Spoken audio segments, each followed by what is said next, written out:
دغه میدان کې موږ فایټ کوو، په دغه میدان کې موږ مقابلې کولې. نو یقینا ستاسو خوشقسمتي دا ده چې تاسو ته یو ټرین استاد راغی، بل چې کوم ګیم تاسو ټاکلی دي هغه ګیم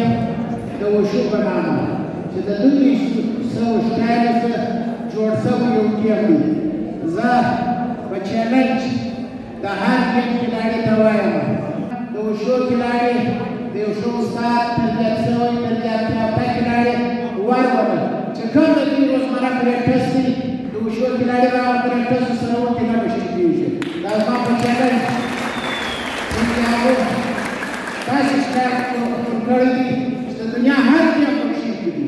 ماشاءالله پاکستان دا کار په کار په کار کې پندرې واره په نیشنل لیول دغه رقم پرده بچیان کړي دي په انټرنیشنل لیول او کوم سهولیات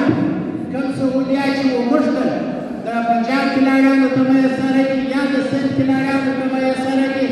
زه خپل استادانو ته فرید وایم، زه و دا شاګردانو ته فرید وایم چې 10% هغه سهولیات وغوښته نشته. بیا هم زما د بلوچستان دا کلاړیان لکه زمریان ما چې پر هر میدان کې ولیدې دغه کشن سید عبدالواسع اغا صاحب عبدالبصیر هوتکی صاحب چې پر کوم میدان کې مې ولیدې هغه ټرین کلاړیان چې د مارګله په غرو باندې دوی پریکټس کوي، هغه ټرین کلاړیان چې د چینو په کله باندې دوی پریکټس کوي ناکاوټ کړي دي. د دنیا او مخ ته دا ښکاره کړی دی چې واقعي په بلوچستان کې یو چیلنج پروت دی. دا هغه فن دی چې یو بهادر نارینه انسان به ودې ته راچول کېږي، دا فن به زده کوي او دا فن به تراوي چې څومره په دې کې چیلنج دی د انټرنیشنل سطحې پورې ځي دغه فن به و دنیا ته ورښکاره کوي. او تاسو ته اول وره ما وویل چې د وشو کم تاسو ته ټرینینګ درکوي، کم تاسو ته ټرینینګ بیسیک دا چې پر تاسو عمر تېر شو نو تاسو د استاذي لیول ته رالاست بیا به ورته ته معلوم شي. بیا که موږ ژوندي وو که مړه وو چې عبدالمنان صاحب سید عبدالواسع اغا صاحب بصیر هوتکی صاحب نور دا کوم استادان چې ناست دي چې دا کوم پریکټس موږ ته راکاوه واقعي په صحیح معنا پریکټس ولو. نو ستاسو ډېر قرباني یم، تاسو ته یې بیا مبارکباد پېښوم. خپل ګیم په نظر سره کوئ، خپله اشتنا ساتئ، د برایانو د منفي سوچو څخه لرې ګرځئ، په محله په معاشره په کلي په علاقه کې ځان دومره کړئ چې سبا ستا نوم ښي، ستا د استاد نوم ښي، ستا د مور د پلار نوم ښي، ستا د قوم د قبیلې نوم ښي. یو منفرد پهچان د ځان لپاره پیدا کړئ چې هر سړی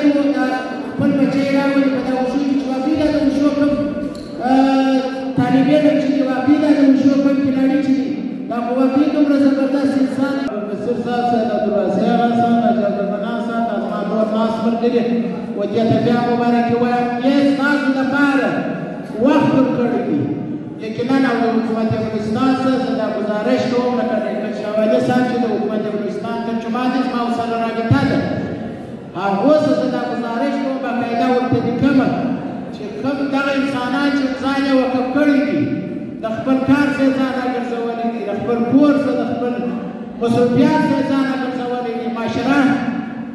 د سپورټ په دې ځای آباده کړې ده، د منشیاتو اډې یې رانې کړي دي. نو د دوی لپاره د دې کلبو لپاره زما دا خواهش دی چې په بلوچستان کې په هر ښار کې